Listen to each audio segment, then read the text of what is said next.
Hello students, welcome to free maths. तो आज हम लोग पढ़ने वाले हैं एक्सरसाइज 9.1 के क्वेश्चन नंबर 12। इससे पहले वाले वीडियो में हमने क्वेश्चन नंबर 11 कर चुके थे हम लोग।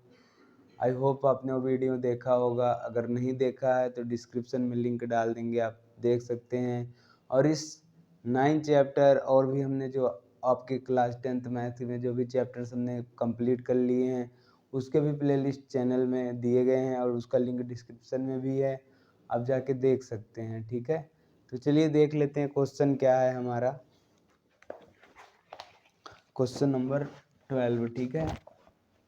क्वेश्चन 12 देखिए। ठीक, हम क्वेश्चन यहाँ पे लगा देंगे, आप लोग देख लीजिएगा और बुक भी साथ में निकाल के रखिए ताकि आप मिला लिया कीजिए क्वेश्चंस की वही हैं या फिर डिफरेंट हैं एनसीईआरटी में। ठीक ना, कभी कभी होता है कि नंबरिंग गलत हो जाता है हमसे या ठीक ना, तो आप लोग उसको समझ सकते हैं। तो कह रहा है कि क्वेश्चन कह रहा है 7 मीटर ऊंचे भवन के शिखर से एक केबल टावर के शिखर का उन्नयन कोण। 7 मीटर ऊंचा हमारा क्या है, कोई एक भवन है। ये मान लीजिए हमारा भवन है, कितना है, 7 मीटर ऊंचा है। ठीक है ना, कह रहा है 7 मीटर ऊंचे भवन के शिखर से एक केबल टावर के शिखर का उन्नयन कोण। तो केबल टावर के शिखर, जो केबल टावर मतलब समझ रहे हैं आप लोग, जैसे नेटवर्क वाला टावर आप लोग देखे होंगे, तो हम जान सकते हैं कि वो क्या होता है, लगभग बड़ा ही होता है घर से ना, घर से ऊंचा ही होता है, इसलिए हम इसको इससे ऊपर बनाएंगे। ठीक ना, और कह क्या रहा है कि 7 मीटर ऊंचे भवन के शिखर, शिखर मतलब सबसे ऊंचा पॉइंट। ठीक है, तो शिखर से इस केबल टावर के शिखर का उन्नयन कोण कितना है, कितना दिया है, देखिए दिया है 60 अंश है। ठीक है, तो ये जो अगर हम देख लें, ये जो हमारा उन्नयन कोण है ये कितना है, 60 अंश दिया गया है। ठीक है, और क्या कह रहा है देखिए, और इसके पाद का अवनमन कोण 45 अंश है।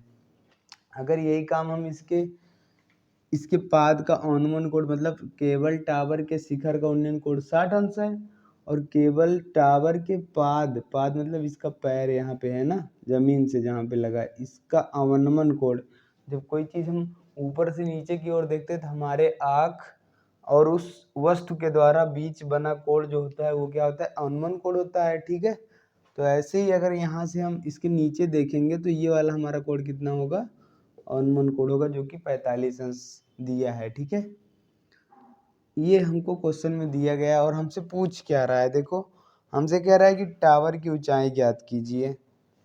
हमसे कुछ ज़्यादा नहीं कह रहा है, हमसे बस कह रहा है इस टावर की ऊंचाई, ये हमारा टावर है। ठीक है, इस टावर की ऊंचाई ज्ञात कीजिए। ठीक है, देखो हम कुछ यहाँ से इसको मिला देते क्योंकि ये ज़मीन है, तो घर यहाँ भी है यहाँ से। ठीक है, और ये हम इसका नाम लिख देते हैं ABCD और यहाँ पे E। ठीक है, कंफ्यूज मत होइएगा, ये H यहाँ पे है। ठीक ना, पूरी हाइट H है। हम यहाँ पे अब क्या लिखेंगे, सबसे पहले ये जान लीजिए, जो हमसे पूछा गया होता, हमसे क्या पूछ रहा है, केबल टावर की ऊंचाई, तो हम लिख देंगे माना केबल टावर की ऊंचाई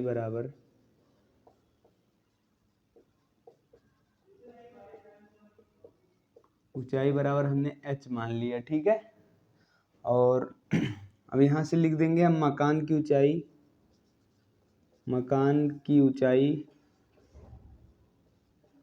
ऊंचाई क्या है, मकान की ऊंचाई ED है। ED बराबर किसके होगा, BC के होगा। ED बराबर BC बराबर 7 मीटर। ठीक है, ठीक, अब देखो अगर ये 7 है तो ये BC भी 7 होगा और इसके ऊपर H है। तो अगर हम AB बराबर जानना चाहें, AB बराबर बता सकते हैं आप लोग, क्या होगा, देखो ये पूरी H है और नीचे वाला 7 है, तो पूरे में से नीचे वाला घटा देंगे तो ये हमको मिल जाएगा। ठीक है ना, तो AB कितना हो जाएगा, AC minus 7, AC minus ABC घटा दें अगर, तो ये क्या हो जाएगा, बराबर H माइनस 7 के। ठीक है, ये तो हमने क्वेश्चन को इतना समझ लिया, जो जो चीज़ें दी गई हैं उनको हमने लिख लिया और जो पूछा है उसको भी हमने मान लिया। अब आगे क्या करना है, अब हम लोग त्रिभुज लेंगे ना। कौन सा त्रिभुज लेंगे, एक बात और यहाँ पे हम बता देते हैं, जैसे ये ऑनमोन कोड 45 अंश दिया है, तो यहाँ से कौन सा त्रिभुज लेंगे, ठीक ना। तो यहाँ से लेने में अगर हमको दिक्कत हो रही है, आप लोग कंफ्यूज होंगे, तो इसके लिए हम क्या कर सकते हैं, देखो, और एक हम अगर कहीं पे दो समांतर रेखाएं हैं, उनको एक तिर्यक रेखा काट रही हो, ठीक है, तो ये वाला कोड इस कोड के बराबर होता है। पढ़े हैं कि नहीं आप लोग, कभी नहीं पढ़े हैं तो बता दे रहे हैं, ये कोड इसके बराबर होता है। इसको क्या कहते हैं, एकांतर कोड कहते हैं। अगर इसी को आगे बढ़ा दें तो ये वाला कोड इस कोड के बराबर होता है, ठीक है। तो यहाँ पे भी देखिए, आप एक तरीके से ऐसा समझ सकते हैं, ये देखो जेड जैसा बन रहा है ना, जेड, या उल्टा जेड बना लो, ठीक है। तो जहाँ पे भी जेड का मतलब फॉर्मेशन दिखे, वो वाला जो कोने के दोनों कोड होते हैं, जैसे ये जेड लिख दिए, तो ये कोड इस कोड के बराबर होता है, ठीक है ना। तो यहाँ पे भी देखो जेड का हो रहा है इधर से इधर इधर, तो ये कोड इस कोड के बराबर हो जाएगा, ठीक है ना। क्लियर है, चलो ठीक है। अब यहाँ से हम पहले कौन सा त्रिभुज ले लेते हैं, आप यहाँ भी ना करके आप डायरेक्ट यहाँ से भी लगा सकते थे, आप ये वाला त्रिभुज ले लेते, क्योंकि ये भी कोड कितना होगा, 90 अंश होगा, ठीक है। फिलहाल ये जो है चीज़ें जो है ये हमेशा यूज होने वाली हैं, जो हमने जेड वाला बताया। अब अगर ऐसा कोई और भी क्वेश्चन आता है तो वहाँ पे हम उसको ऐसे ही करते हैं। मान लो फिलहाल यहाँ पे ऐसा हो सकता है, लेकिन जो सब जगह यूज हो, हम ऐसा कोई तरीका बताते हैं ना आप लोगों को, ठीक है ना। तो अब हम कौन सा ले लेते हैं, ले लेते हैं समकोण त्रिभुज, त्रिभुज ईडीसी में, ठीक ना। ईडीसी में हम लोग क्या देख रहे हैं, ये कोण हमारा 45 अंश है और ये हमको CD निकालना है, ये आधार है और ये लंब है। तो आधार और लंब किसके फार्मूले में आता है, tan के फार्मूले में आता है, इसलिए हम लिख देंगे tan 45 अंश बराबर ये लंब बटा आधार, लंब ये आधार ये है, ED बटे कितना, ये आधार CD। साथ में करा कीजिए आप लोग भी क्वेश्चन, ठीक ना, तो समझ में आएगा ज़्यादा। तो tan 45 अंश का मान 1 है, ED हमारा 7 मीटर दिया है बटे CD, तो यहाँ से CD बराबर अगर हम निकालना चाहे कितना आ गया, 7 आ गया नीचे वाला, ठीक ना।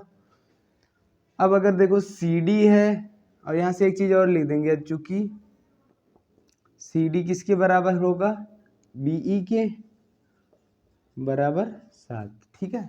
अब हम कौन सा त्रिभुज लेंगे, अब हम ये ऊपर वाला त्रिभुज लेके ये वाला निकाल लेंगे लंबाई ना, ठीक है, क्योंकि नीचे वाला हमको पता है आधार, तो हम लंब निकाल सकते हैं, ठीक। तो अब हम लिख देंगे समकोण त्रिभुज,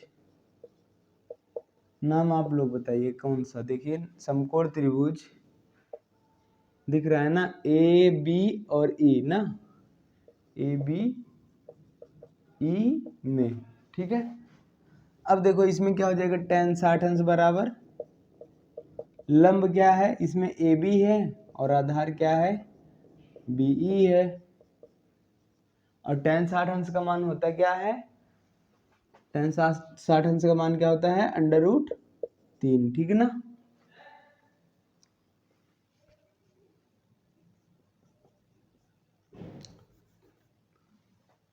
ठीक, तो अब देखो AB कितना दिया है, AB नहीं पता है हमको, या AB हम लिख भी सकते हैं, AB क्या लिख सकते हैं, देखो AB हमने यहाँ पे निकाला है ना, तो H-7 लिख सकते हैं AB की जगह पे, H-7 बटे BE, BE क्या है, BE भी 7 है, तो नीचे हम 7 रख देंगे।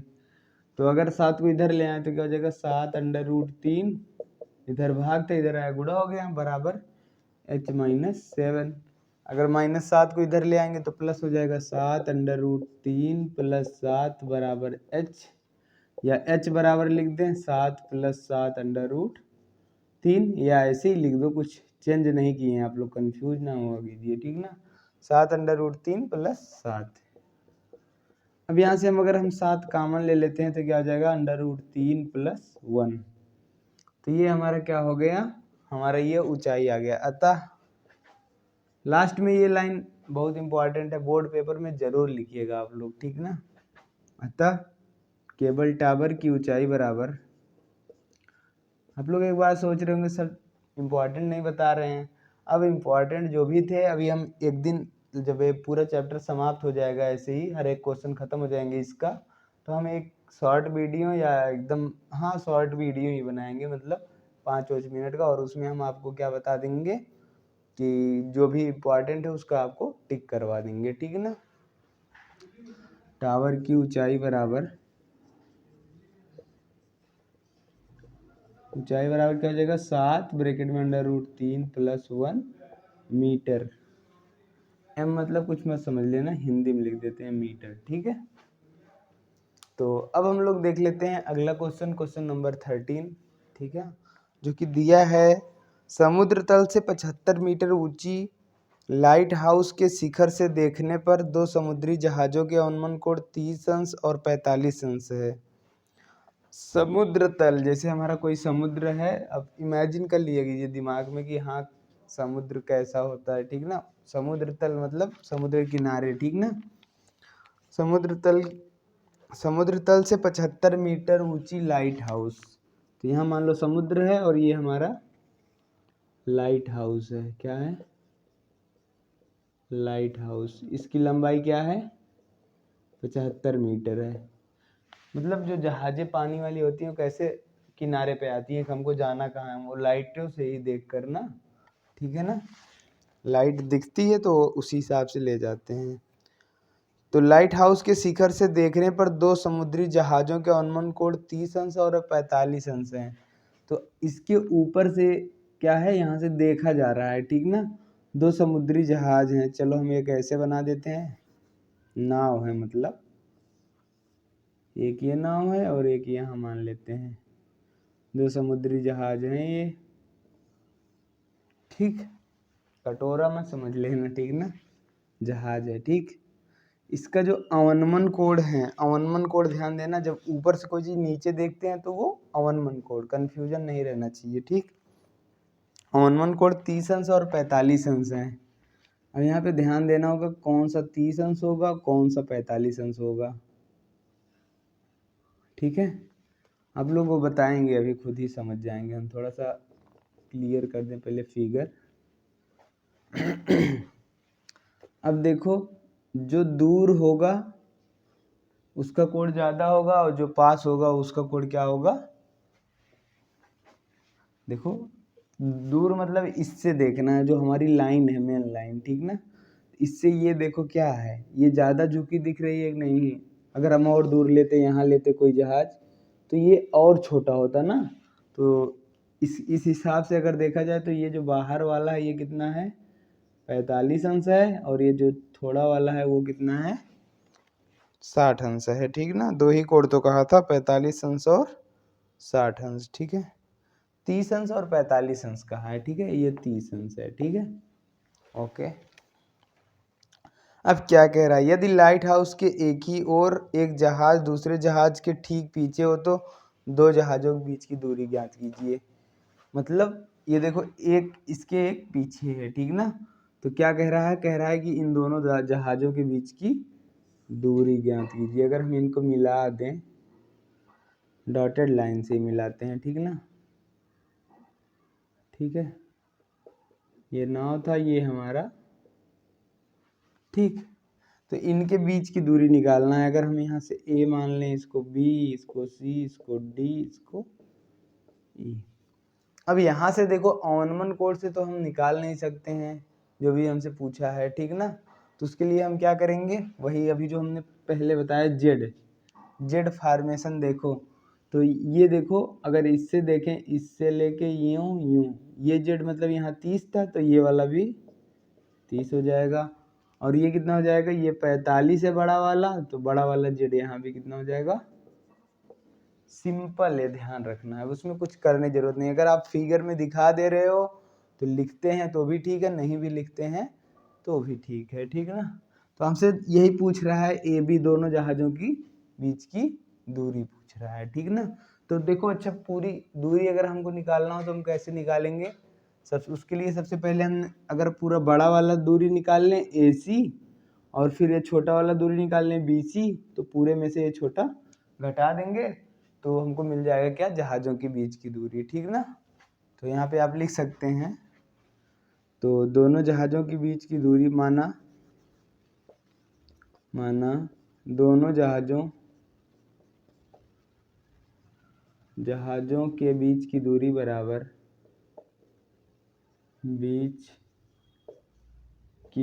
बराबर क्या हो जाएगा, पूरी दूरी AC माइनस ये छोटी दूरी BC, ठीक है, क्लियर है, ओके।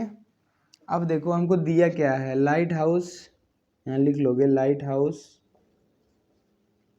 की ऊंचाई बराबर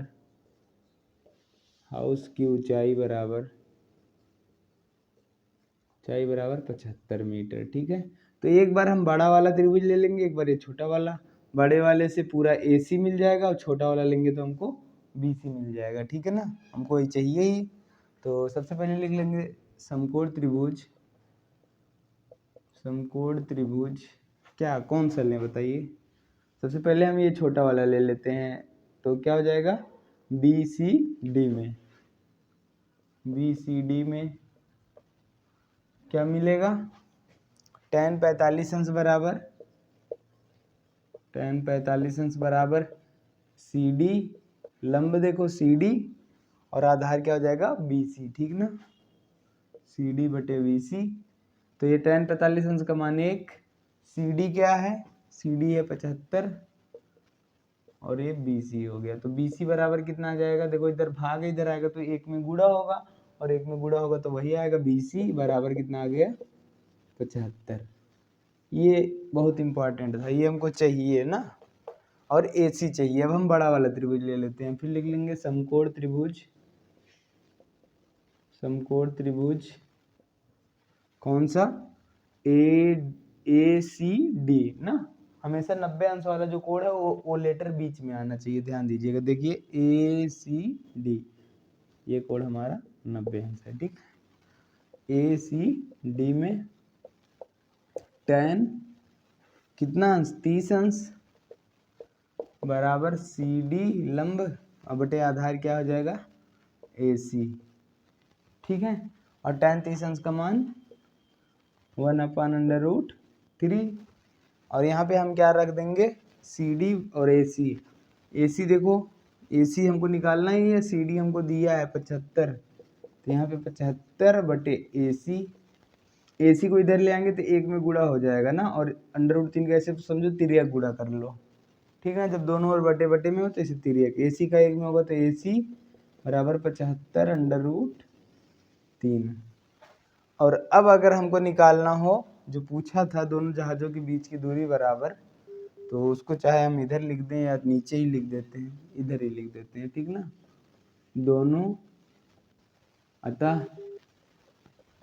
दोनों जहाज़ों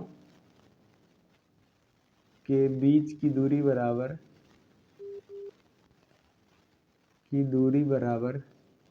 कितना हो जाएगा, देखो ये AC माइनस BD था, AC माइनस BC और ये किसके बराबर है, AC हमारा आया है 75√3 माइनस 75, ठीक है। BC हमारा 75 दिया है, तो हम यहाँ पे क्या करते हैं, अगर हम 75 कॉमन ले लेंगे तो कितना बचेगा, √3 माइनस 1। कभी कभी पेपर में √3 का मान भी दे देता है, 1.732 होता है, तो 1.732 में से एक घटाओगे तो 732 का इसमें गुणा कर लोगे, जितना आएगा वही उतना मीटर हो जाएगा, ठीक है। तो इतना ही पूछा था हमसे, तो हम कह सकते हैं कि क्या, कि दोनों जहाज़ों के बीच की दूरी जो है 75 ब्रैकेट में √3 माइनस 1 होगी, ठीक है। तो पूरा क्वेश्चन देख लीजिए, ठीक है, समझ में आया होगा आई होप। तो मिलते हैं नेक्स्ट वीडियो में, तो तब तक के लिए आप पढ़ते रहिए, और चैनल पे नए हैं तो चैनल सब्सक्राइब कीजिए, और टेलीग्राम ग्रुप का भी लिंक दिया गया है डिस्क्रिप्शन में, आप वहां से ज्वाइन कर सकते हैं और अपने डाउट पूछ सकते हैं, ठीक है ना। और जैसे ही आपके डाउट आएंगे हम उस पर एक नए वीडियो या आपको कॉल करके कैसे भी आपको प्रोवाइड कर देंगे, ठीक है ना। और आपकी तैयारी कैसी चल रही है 10th बोर्ड की, कमेंट में आप बताइए, ठीक ना। और स्कूल में कैसे पढ़ाते हैं सर, समझ में आता है कि नहीं आता है, उसके भी बारे में आप हमसे चर्चा कर सकते हैं, ठीक है। Okay, thank you, thanks for watching.